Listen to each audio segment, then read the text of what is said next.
Hello everyone, welcome back to my channel. दोस्तों, आज के इस वीडियो में मैं आपको जानकारी देने वाला हूं कि अगर आप गल्फ कंट्रीज़ के लिए काम कराते हैं तो कितने खर्चे आ जाते हैं। चाहे आप मुंबई से या दिल्ली से या चेन्नई से या बेंगलोर से किसी भी जगह से जा कर के इंडिया में आप काम कराते हैं गल्फ कंट्रीज़ के लिए, तो बहुत सारे लोग हैं जिनको ये पता नहीं होता है कि वहाँ के लिए काम कराने अगर जाऊँगा तो कितने खर्चे आ जाएंगे। अगर वहाँ पे रहने के लिए 2-3 महीने लग जाएंगे तो वहाँ रहने के कितने पैसे लग सकते हैं। तो सारी जानकारी मैं आपको इस वीडियो में दे देता हूँ, ताकि अगर आप गल्फ कंट्रीज़ के लिए जा रहे हैं काम कराने के लिए या काम कराने के लिए आप सोचते हैं तो कितने खर्चे आते हैं। तो चलिए इस वीडियो में मैं आपको पूरी डिटेल में एक्सप्लेन कर देता हूँ।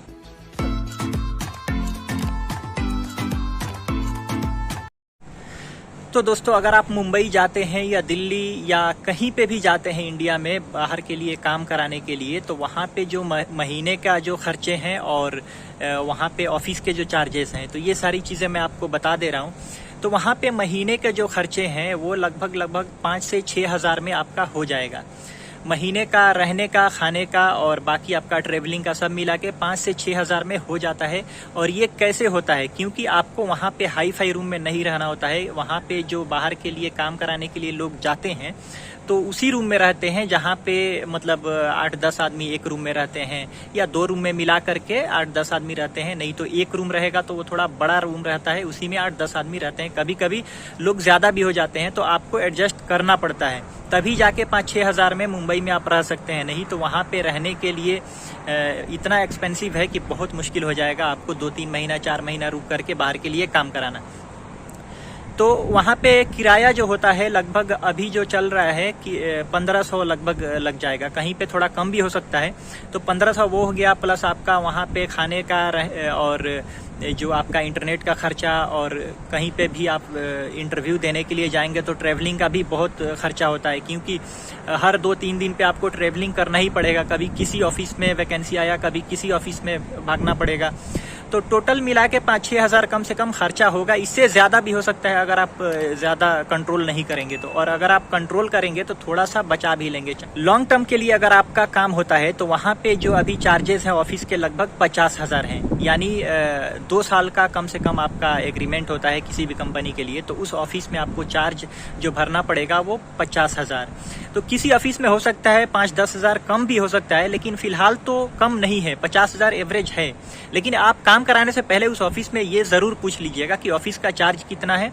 और ये जो चार्ज होता है इसमें मेडिकल इंक्लूडेड नहीं होता है। आपका फ्लाइट का टिकट रहता है और ऑफिस का चार्ज होता है इसी 50 हज़ार में। अगर ज़्यादा भी हो सकता है, किसी ऑफिस का हो सकता है 55 हज़ार भी हो, 60 हज़ार भी हो सकता है।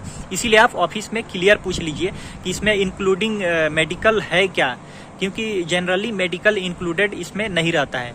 मेडिकल अपना खुद का पैसा से कराना पड़ता है वीज़ा आने से पहले। अब आपका ये चार्ज हो गया और वहाँ रहने का मंथली इतना खर्चा हो गया। तो आप मान के चलिए अगर आपका 2 महीना में काम हो गया तो 2 महीने का खर्चा plus office charge plus medical charge, ये सारी चीज़ें हो गई।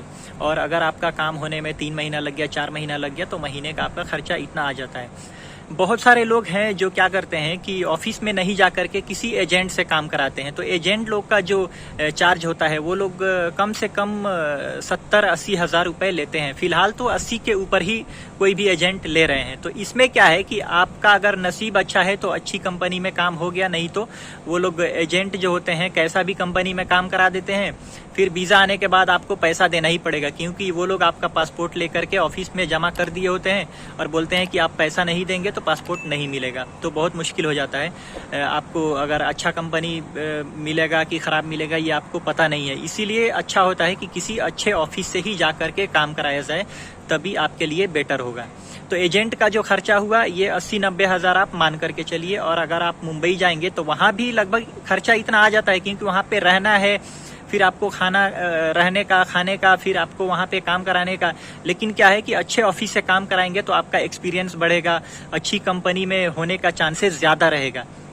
एजेंट के थ्रू कभी कभी आदमी फंस भी जाता है। आपका पासपोर्ट अगर एजेंट गलत ऑफिस में ले जाकर जमा कर दिया है, क्योंकि वो लोग को भी उतना पहचान नहीं होता है, यानी एजेंट लोगों को भी उतना पहचान में नहीं आता है कि कौन सा ऑफिस वाला फ्रॉड है। कोई फ्रॉड वाला ऑफिस वाला बोल दिया उसको कि लाओ पासपोर्ट, मतलब लोगों को मेरे पास, मैं तुमको इतना पैसा दूंगा, तो ये लोग उस बहकावे में आकर के आपका पासपोर्ट उसी ऑफिस में जमा कर देंगे, फिर आपका पासपोर्ट उसी में रह जाएगा। वो लोग फिर पैसा मांगता है बाद में और पासपोर्ट लेकर के भाग भी जाता है। तो बहुत सारे ऐसे फ्रॉड होते हैं। तो अच्छा होगा कि आप किसी अच्छे ऑफिस से काम कराइए। तो महीने का जो खर्चा है मैं आपको बता दिया, और जो ऑफिस के चार्जेस लगभग 50,000 हैं। तो ये है फिलहाल मुंबई में, या दिल्ली में भी लगभग वही चार्जेस हैं। दिल्ली में थोड़ा सा इससे ज़्यादा हो जाता है, लेकिन मुंबई में अच्छा होता है। मुंबई में सही रेट है, मतलब वहाँ पे ज़्यादातर जो गल्फ़ के लिए ही लोग जाते हैं, तो वहाँ पे आपको आइडिया भी मिलते रहता है। तो दोस्तों, मैं उम्मीद करता हूँ कि ये वीडियो आपके लिए बहुत ही हेल्पफुल होगा। Thank you very much.